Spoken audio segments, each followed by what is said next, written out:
vulnerabilities. It shows volumetric internet traffic, the raw data. It shows all of the web server's physical coordinates, all the vulnerabilities that are associated with the server. But basically, it does show that this was connected to the internet on voting day, and the volume of traffic was significant, and the vulnerabilities there are plenty of vulnerabilities that hackers could penetrate the system. Can you tell if some of those communications went outside the United States?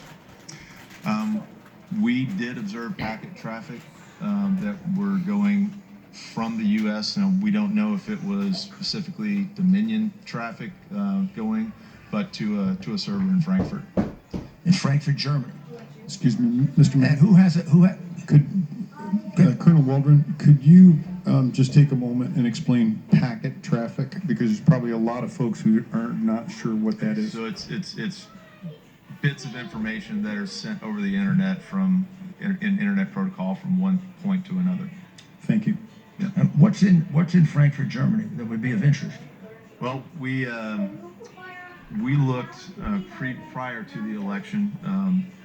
One of our white hat hackers and found that there was traffic in a Seidel server. Seidel is one of the companies, and I can show you we mentioned before the interconnectedness.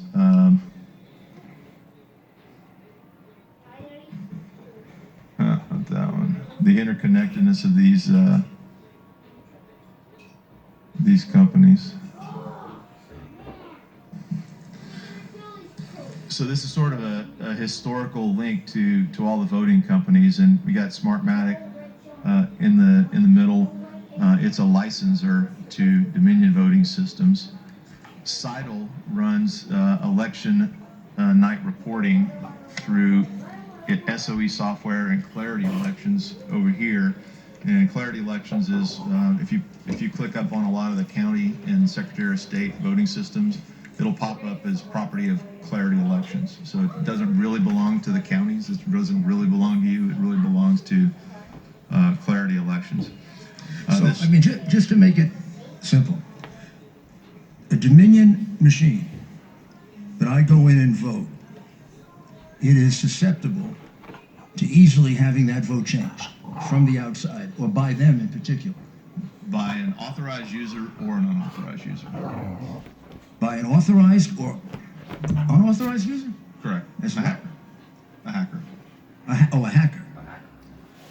So my vote is only as good as the integrity of Dominion and all the hackers that exist that can get into the Dominion machine. Your vote is not as secure as your Venmo account. Pardon me? Say that one more time. Your vote is not as secure as your Venmo account. Can you think of any reason why anyone would hire them to count votes in the United States? I could postulate a lot of... Or any of them good reasons? They have a strong lobby. They work with the government. They work with state government agencies, and they've got the infrastructure to sell their services. Can you now look at, in reference to Arizona, the analysis you did of the vote in Maricopa and Pima counties that was reported? It's the Arizona fixing the vote chart. So we notice a difference in Arizona versus the other states. Our team mostly focused on what we call spike analysis, which were an electronic inject of a lot of votes, and where the number of votes that were injected in a specific time period exceeded the ability of the scanners to process ballots and upload. So basically, it's a signal of a potential anomaly where we would want to go in and do forensic analysis on the ballots that were processed in those batches to analyze. The way that these systems work is that you can run votes in, run votes in, run votes in, and if you get write-in ballots or error ballots, it just accumulates them into a batch file. And there may be, 2,000, 3,000, 4,000, 5,000 votes in this batch file, and then the administrator or the tabulator can just go, okay, I'm ready to process batch file, bloop, and they send it and then it records those votes. In the user's manual, there's ways that it shows that the administrator can vote that batch, in a 80%, 20%, 100%, however the administrator chooses, and that basically is a tool to allow them to move votes through the system faster. So Arizona was a little bit different. It had a pretty strong rise right up at the front, the first part of voting day, whereas the other states, and I can show you those, have a gradual increase in votes. And this may have been due to the fact that Arizona allowed early counting and tabulation, so those batch files could have been dropped in right away. But this injection spike at 8:06:40 p.m., and this is adjusted from Zulu time, so this is 143,100 votes that were injected. That was in excess of what the machines could have processed. The real reason that we believe that this spike was a little bit of an anomaly, and should I show the email that was sent to the Arizona legislature? You have the floor, sir. Say again? Yes.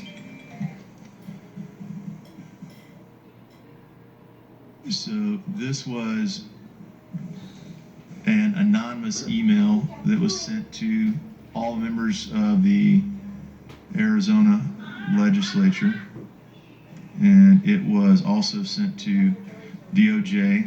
This individual sent the email, wanted to remain anonymous, but had enough concern that he sent this to the criminal division of U.S. Department of Justice. He did not want to be included in the investigation, but the information that they recorded was what we would like the opportunity to investigate on your behalf, or a forensics team of your choosing. It doesn't matter to us, but it says that please be advised that Pima County Recorder, located at 240 North Stone Avenue, Tucson, Arizona, in Pima County, Arizona, and the Democratic Party added fraud votes in the initial count to the vote by mail totals released at 8 p.m. on November 3rd, 2020. So this coincides with what we observed in the data analytics at that spike. We weren't aware of this until this email, until after the fact. So there were approximately 35,000 fraud votes added to each Democratic candidate's vote totals. Candidates impacted include county, state, and federal election candidates. Through the utilization of the automated ballot count machines in Pima County elections, which were not Dominion, but they had the same pretty much functionality.